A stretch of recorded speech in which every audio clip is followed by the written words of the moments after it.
दोस्तों, भगवान कृष्ण अपनी राधा रानी को निमंत्रण पत्र लिखते हैं।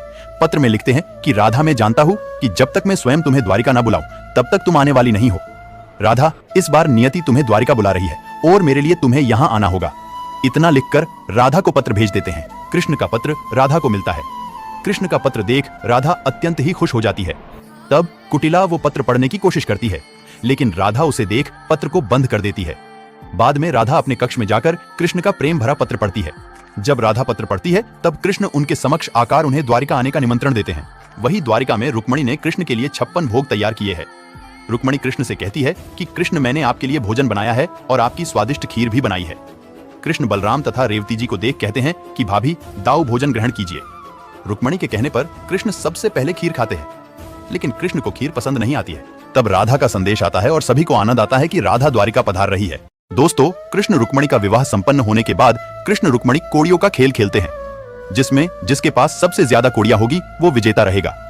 कृष्ण और रुक्मणी के बीच शर्त लगती है कि जो भी जीतेगा वो अपनी बात मनवा सकता है। खेल शुरू होता है और खेल में रुक्मणी विजेता रहती है। तब रुक्मणी कहती है कि कृष्ण, आपको एक बात माननी होगी। कृष्ण वचन देता है रुक्मणी को। जब रेवती जी और रुक्मणी एक साथ जा रही होती है तब रुक्मणी राधा जी के बारे में बुरा सोच रही होती है। तब रेवती जी रुक्मणी को समझाती है कि रुक्मणी, राधा ने कृष्ण के शरीर से नहीं बल्कि आत्मा से प्रेम किया है। उसी तरह कृष्ण राधा की आत्मा से प्रेम करता है, ना कि शरीर से।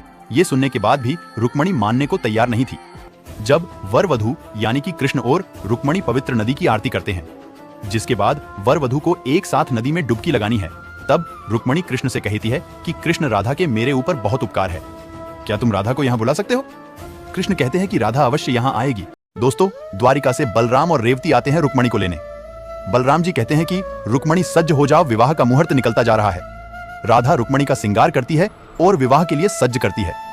जब रुक्मणी तैयार होकर द्वारिका के लिए प्रस्थान करती है तब उसे देख सभी उनकी प्रशंसा करते हैं, लेकिन कुटिला रुक्मणी कृष्ण के बारे में बुरा कहती है। वही द्वारिका में सभी कृष्ण और रुक्मणी की राह देखते हैं।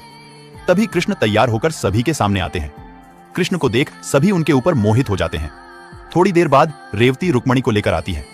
तब माता देवकी रुक्मणी को पूछती है कि रुक्मणी, तुम विवाह के लिए सज्ज कब हुई? रुक्मणी कहती है कि मुझे रेवती भाभी और राधा जी ने सज्ज किया। तब द्वारिकानाथ कृष्ण और रुक्मणी का विवाह होता है। रुक्मणी कृष्ण से पूछती है कि आपने मुझे बताया नहीं कि मैं कैसी लग रही हूँ?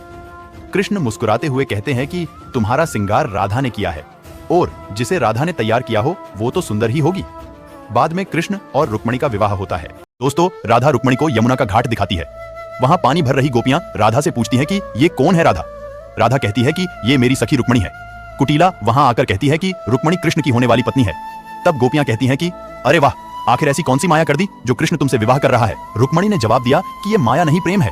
गोपियां कहती हैं कि प्रेम तो हम भी कृष्ण से करते हैं, लेकिन कृष्ण तुमसे विवाह क्यों कर रहे हैं? कुटिला रुक्मणी को भड़काती है और कहती है कि इन गोपियों ने कृष्ण के साथ रास लीला की है। इतना सुनते ही रुक्मणी क्रोध में आ जाती है और गोपियां तथा यमुना को भला बुरा कहने लगती हैं और रुक्मणी वहां से चली जाती है। तब राधा सभी गोपियों को समझाती है कि रुक्मणी को कृष्ण के बारे में इतना पता नहीं है। रुक्मणी रोटी हुई अपने कक्ष में जाती है। बलराम जी उसे पूछते हैं कि क्या हुआ? तब रुक्मणी कहती है कि मैंने क्रोध में आकर सभी को भला बुरा कह दिया है और अब मुझे बुरा लग रहा है। तब बलराम रुक्मणी को समझाते हैं। बलराम कहते हैं कि सभी गोपियों को राधा समझा लेगी और यमुना तो जो भी कृष्ण से प्रेम करता है उसे वो कुछ नहीं होने देती। ऐसा कहकर बलराम रुक्मणी को शांत करते हैं।